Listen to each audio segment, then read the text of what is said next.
আসসালামু আলাইকুম। দেশ অথবা দেশের বাইরে যারা আছেন সবার সুস্থতা কামনা করে আজকের এই ভিডিওটা শুরু করতেছি।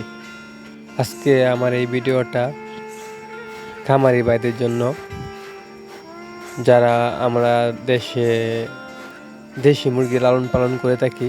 আজকের এই ভিডিওটা তাদের জন্য। আজকে আমার এই ভিডিওটা দেওয়ার উদ্দেশ্যটা হলো কিভাবে দেশি মুরগি খুব অল্প খরচে লালন পালন করতে পারবেন। যেহেতু আমাদের বাংলাদেশে ফিটের দাম অনেক বেশি, তাই কিভাবে খুব অল্প খরচে মুরগির খাবারটা বানানো যায়, আমি সেই ভিডিওটাই দিতেছি।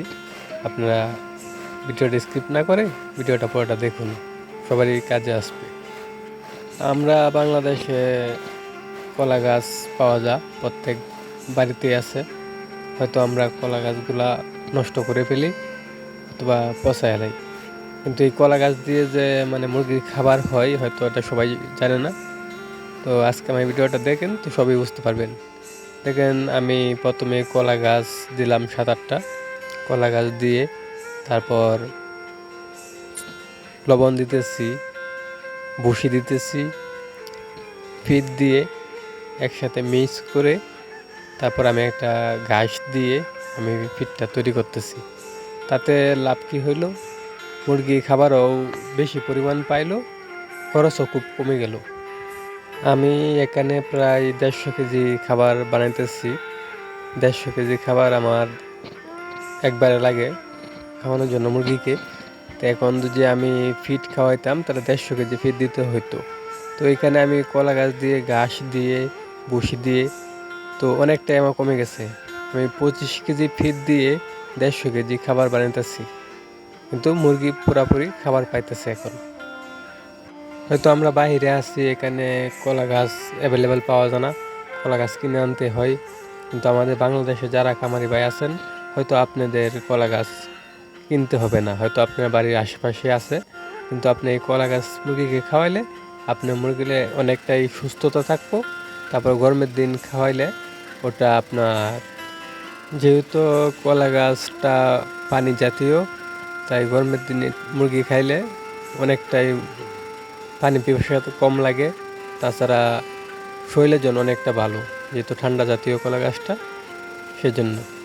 তো আপনারা যারা আমার ভিডিওটা দেখছেন, তো আপনারা উদ্দেশ্যে বলতেছি, আপনারা আমার মতন এভাবে আপনাদের কলা গাছ খাওয়ান মুরগিকে, অনেক টাকা সাশ্রয়ী হবে। তো আপনারা মুরগি লালন পালন করে অনেক টাকা আয় করতে পারবেন।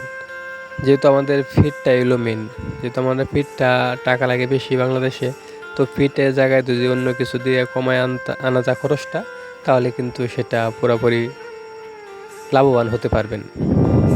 যেহেতু আমরা মুরগিগুলা ঘরের ভিতরে অথবা শেডের মধ্যে লালন পালন করি, সেহেতু তারা বাইরে কোনো প্রাকৃতিক খাবার খেতে পারে না। সেই জন্য ঘাস মিশিয়ে দিলে, কলা গাছ মিশিয়ে দিলে তো ডিমের জন্য অনেকটা উপকার, ডিম ভালো আসে।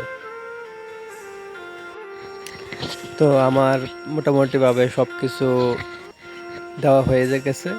এখন আমি এগুলা মিক্সিং করব, তারপর আবার আরেকটা মেশিনে দিয়ে ওইগুলো আবার ভালো করে মিক্সিং করে নেব, যাতে ঘাস, কলা গাছ সব কিছু যাতে একসাথে মিক্সড হয় ভালো করে, যাতে মুরগি এটা নষ্ট না করে।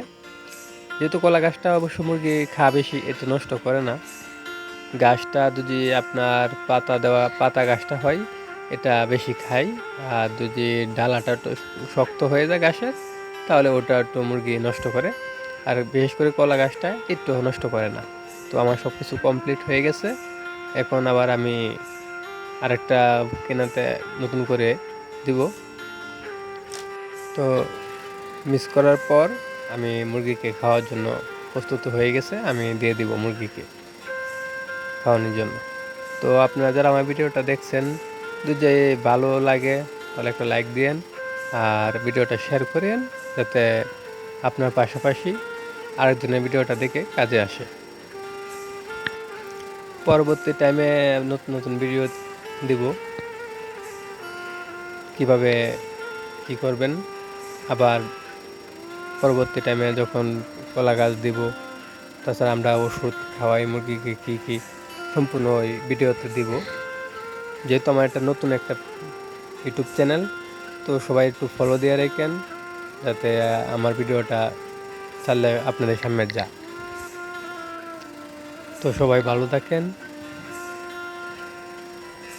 দেখা হবে আপনাদের সাথে আরেকবার নতুন কোনো ভিডিও নিয়ে। আসসালামু আলাইকুম।